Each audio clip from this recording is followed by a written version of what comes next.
Banyak tulisan nih dari dalam maupun luar negeri yang sepakat bahwa Indonesia ini ibarat kue yang lezat, yang menarik banyak mata yang lapar. Gimana enggak, mulai dari rare earth minerals, emas, nikel, sampai hasil bumi lain, bahkan sumber energi lain juga ada di Indonesia. Elon Musk, salah satu pengusaha terkaya di dunia, juga ngakuin terang-terangan besarnya cadangan nikel Indonesia nih. Maka dari itu, secara nggak langsung dia itu mengisyaratkan ada potensi Indonesia jadi salah satu pemain kunci di industri kendaraan listrik dunia. Contoh sederhana betapa kaya sumber alam Indonesia ini, gini nih. Kadang saya suka baca berita ada kasus-kasus penambangan emas liar atau tanpa izin. Nah, artinya apa? Banyak titik-titik sumber emas yang tersebar di Indonesia sebenarnya. Nah, tapi ini dugaan saya ya. Nah, apakah cuma itu? Enggak juga. Ya, posisi Indonesia juga punya nilai strategis di kawasan Asia Tenggara. Pentingnya posisi Indonesia ini karena Indonesia punya akses di Selat Malaka. Letaknya juga di antara dua samudra. Juga merupakan negara dengan wilayah terbesar di kawasan Asia Tenggara. Keunggulan-keunggulan ini diakui dalam salah satu tulisan dari Rand Corporation tahun 2001. Rand Corporation ini salah satu lembaga think tank di Amerika Serikat yang bikin penelitian dan analisis untuk para pengambil keputusan di sana. Dalam salah satu laporannya, itu mereka ngasih sinyal bahwa sangat penting untuk memantau Indonesia dalam rangka menjaga the balance of power, bahasa mereka. Ya, balance of power itu kayak apa, keseimbangan kekuatan lah gitu. Yang kalau yang saya tangkap nih, kalau Amerika Serikat nyebut ingin ada a balance of power, itu artinya Amerika harus memastikan kekuatan mereka lah yang dominan di kawasan yang dimaksud. Nah, yang saya perhatiin nih, Amerika Serikat ternyata punya peran dalam proses diakuinya kemerdekaan Indonesia oleh Belanda. Ada yang berpendapat sih, Belanda pada waktu zaman sebelum Indonesia merdeka itu sangat yakin bahwa wilayah Hindia Belanda itu gak akan bisa bersatu. Karena sangat beraneka ragamnya suku-suku, budaya, bahasa, dan agama di sini. Nah, tapi diproklamasikannya kemerdekaan Indonesia yang mencakup wilayah yang sangat luas itu sangat mengejutkan Belanda. Nah, terus melalui agresi-agresi militernya, Belanda berusaha menguasai kembali Indonesia. Tapi akhirnya atas tekanan dan ancaman dari Amerika Serikat, pihak Belanda dipaksa duduk bernegosiasi dan akhirnya mengakui kemerdekaan Indonesia. Menurut yang saya baca ini, Amerika ini ingin menguasai sumber alam Indonesia. Dalam proses negosiasi ini yang saya lihat nih, sepertinya Indonesia hanya akan diakui kemerdekaannya jika bersedia dipecah-pecah jadi negara-negara yang lebih kecil.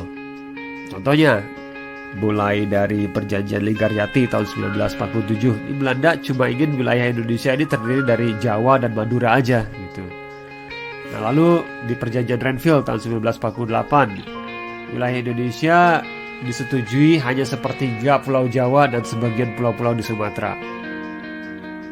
Nah, lalu yang terakhir, perjanjian Meja Bundar yang akhirnya menyetujui kemerdekaan Indonesia asalkan Indonesia berbentuk negara serikat yang terdiri dari 7 negara-negara bagian dan beberapa wilayah otonom. Nah, menariknya usaha-usaha untuk memisahkan wilayah Indonesia yang luas ini selalu gagal. Terbukti bentuk negara serikat hasil konferensi Meja Bundar hanya berumur 1 tahun. Dan Indonesia kembali lagi jadi negara kesatuan. Ternyata nggak cukup sampai di situ. Pemberontakan-pemberontakan yang didanai dari luar negeri juga terus bermunculan silih berganti.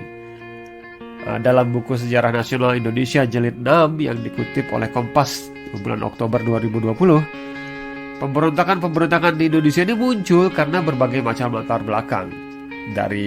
Mulai dari perbedaan ideologi, sistem pemerintahan, sampai benturan kepentingan organisasi di masyarakat dengan pemerintah.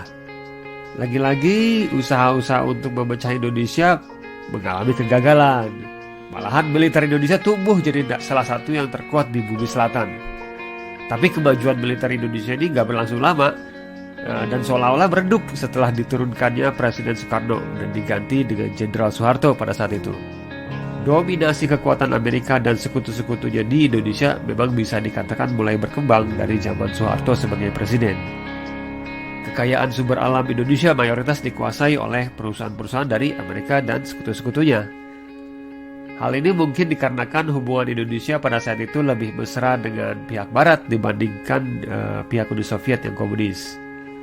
Sebagai imbal baliknya, Indonesia nggak diganggu-ganggu dan dibiarkan stabil. Tapi lama-kelamaan di bawah kepemimpinan Soeharto, Indonesia berhasil membuat pesawat terbang sendiri dan bersiap untuk menjadi negara maju yang pada saat itu istilah yang dipakai itu Indonesia memasuki tahap pembangunan era tinggal landas. Tapi tiba-tiba dalam sekejap mimpi untuk menjadi negara maju ini berubah jadi mimpi buruk. Tahun 1998, Soeharto dipaksa turun dari kursi presiden dan nilai mata uang Indonesia juga dibuat terjun bebas. Perekonomian Indonesia hancur berantakan. Jadi seolah-olah ada yang gak rela Indonesia ini jadi negara maju. Ini yang saya lihat loh.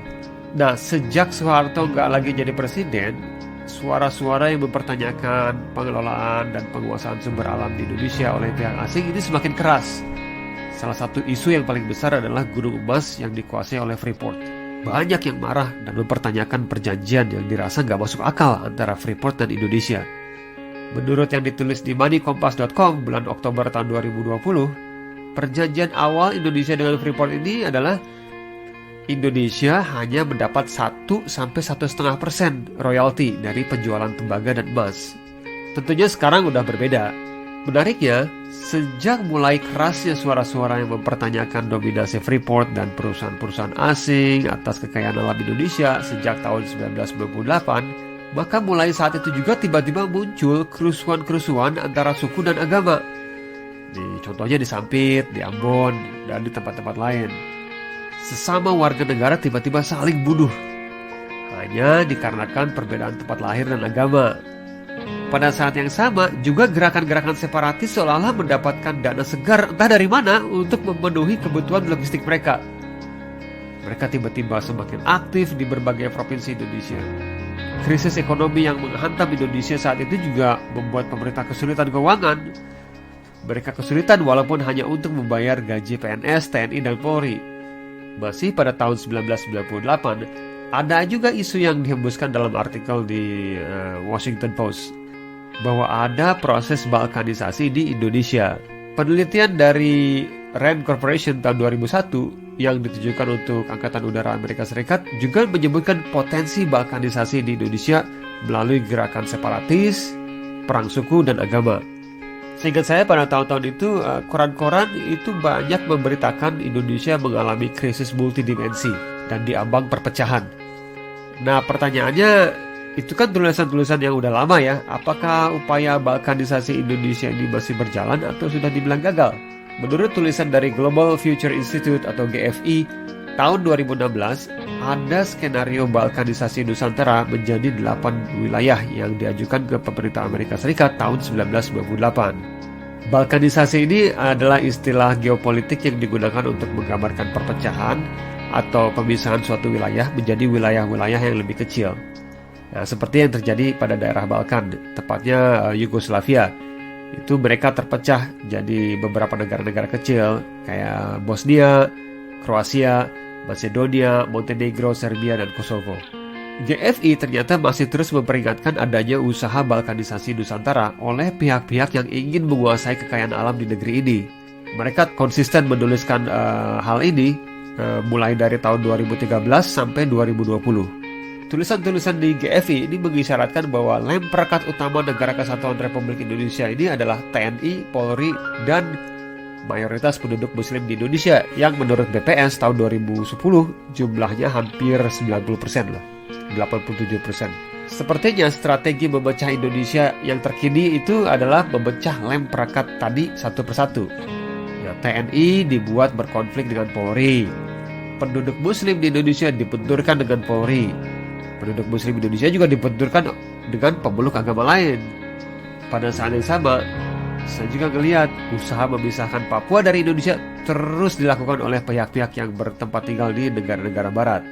Nah, berbicara soal perpecahan, saya jadi ingat salah satu ceramah salah satu ulama yaitu Gus Muafik yang mengisyaratkan bahwa ada upaya atau usaha-usaha menghentikan atau melarang kebiasaan-kebiasaan orang-orang Islam di Indonesia yang suka berkumpul.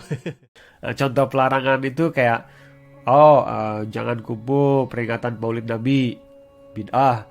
Ya, jangan kumpul-kumpul doakan orang yang sudah meninggal, nggak nyampe. Sampai ya udah nggak usah kumpul-kumpul resepsi pernikahan. Ya, dan sebagainya gitu. Sebagai tambahan, hal yang saya lihat dan alami sendiri, usaha-usaha untuk menghapus atau memisahkan lem perekat ini juga dilakukan dengan cara menanam bibit-bibit perpisahan antara para pengikut agama di Indonesia. Mulai memanggil seluruh non-muslim sebagai kafir. Jangan main dan makan di rumah orang kafir. Jangan berteman dengan orang kafir. Sweeping simbol-simbol kafir, dan seterusnya. Jadi kuncinya ini adalah menghilangkan empati dan membangun tembok pemisah antara pemeluk agama satu dengan yang lainnya. Konsep-konsep pemisahan kelompok ditambah larangan-larangan atas tradisi kumpul ini menurut Gus Muafik datang dari tempat-tempat di mana satu bangsa berpecah jadi banyak negara. Contohnya bangsa Arab yang merupakan satu bangsa terpecah jadi banyak negara. Eropa juga satu bangsa terpecah jadi banyak negara. Nah, masih menurut Gus Muafik, konsep ini nggak cocok digunakan di Indonesia, di mana di sini adalah tempat banyak suku, adat istiadat, atau bisa dikatakan banyak bangsa melebur jadi satu negara. Rakyat Indonesia, terutama pemeluk agama Islam, selain dicoba dipecah dari dalam dan dijauhkan dari pemeluk agama lain, juga pada saat yang sama sedang dicoba dibenturkan dengan pemerintahan yang sekarang. Seperti yang saya bilang sebelumnya, hasil akhir yang diharapkan mungkin adalah pergantian rezim pemerintahan. Usaha pergantian rezim ini saya lihat ada hubungannya dengan situasi geopolitik dan ekonomi pada saat ini. Banyak sumber alam Indonesia yang dulunya dikuasai oleh perusahaan-perusahaan negara barat ini sekarang oleh pemerintah Indonesia mulai diatur dan dikuasai oleh perusahaan-perusahaan milik negara. Ada juga yang ditawarkan ke pemain-pemain raksasa baru. Namun yang paling menonjol dalam hal ini adalah Cina.